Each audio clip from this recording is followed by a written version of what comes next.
Joining me now is four-star general and head of the Institute for the Study of War, General Jack Keane. General, thank you so much for being here. I thought that was pretty stunning that you heard from Roger Marshall that Iran was that close, a week away. How would you assess Rising Lion and this operation?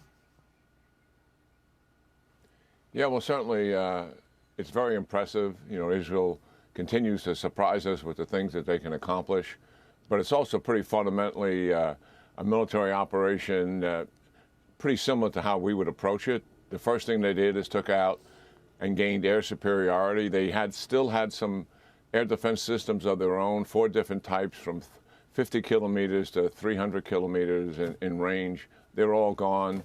The Iranian fighters have never challenged Israeli fighters. They know it's no contest. They don't even make an attempt. So Israel can fly any place in Iran unimpeded. They have air superiority. They took down these leadership targets in a brilliant operation. You know, when they fired these missiles into these apartments, they did it all simultaneously because they didn't want any warning that people could bunker, and they were avoiding that. And so to be able to achieve that means that they're inside Iranian security services. Their covert operations have penetrated that, and we've known that for a number of years, given all the other covert operations that they've been so successful at. And then the center of gravity certainly is the nuclear enterprise itself and the ballistic missiles that are now raining on Israel. The nuclear enterprise, Maria, is a very complicated target. It would be a complicated target for the United States. It's spread out in excess of 12 sites. And to deal with every one of those sites is a campaign almost in itself.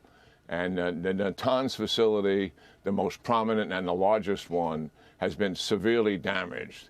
The Isfahan facility, another one, is in progress of being severely damaged. They're working extensively on it.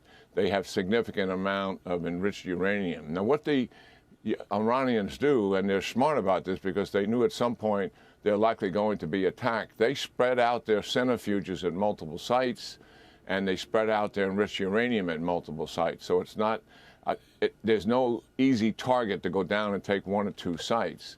They haven't hit the Iraq facility at all yet, and Fordow, which is deeply buried a half a mile into the ground, is clearly a major impediment and obstacle for the Israelis, given the depth of that target. So the majority of Iran's nuclear enterprise is still intact. That's the message. That means we're in the early stages of a campaign here. This is not a 1 or 2, 3 day limited attack. This is a campaign that we're watching unfold before our eyes. And the other target that Israel is reaching out to is energy targets. That means oil and gas, and they're hitting both of those now and likely to be expanded. So that's the target set that Israel has. They're not targeting the regime.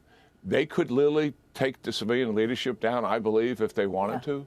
I think they have hands off of that, and they do not want to martyr that leadership and have all of those proxies consolidate once again to come after Israel, given the passion and fuel that would be energized by taking down the supreme leader and his cohorts. I think that's a good decision. I know other people would like to see that happen, but you got to think through the strategy and what the implications of that are. This is incredible information that you're giving to us, General. Thank you. I want to get back to what you mentioned on the Fordow nuclear site, which is the nuclear facilities that are deep underground in Iran. What is the danger of attacking and trying to get at that nuclear site underground?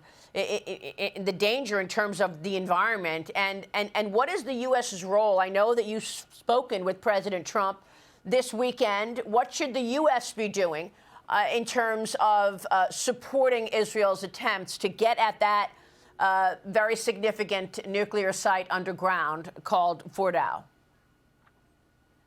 Yeah, sure, certainly. Well, my conversations with the president are his conversations once I begin that, and I don't discuss those. But I think the U.S. role right now certainly is appropriate.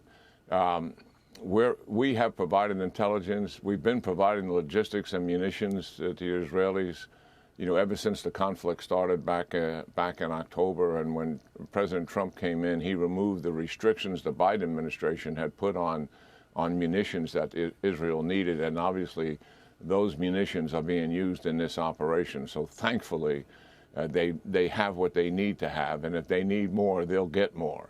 The United States is all in on that, and certainly we're taking up a very defensive role to help deal with the ballistic missiles. The ballistic missiles is a complicated enterprise.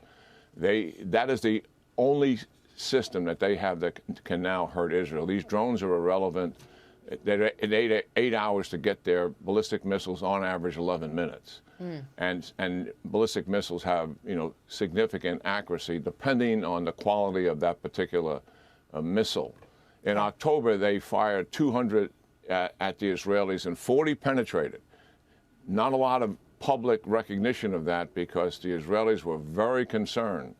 Those missiles fell in the desert near Air Force bases and the Mossad headquarters. One person killed, not much damage. Okay. This target is very, very complex in terms of what they're dealing with. I also think dealing with the Fordow facility, I believe if Israel is asking for penetration bombing, we should give them penetration bombing so they can complete the damage and destruction of this nuclear enterprise. We should not leave that site intact so the Iranians can recover and rebuild. That will be their objective, and we should take that off the board once and for all. Understood. General, great to see you. Thank you so much for your insights, as always.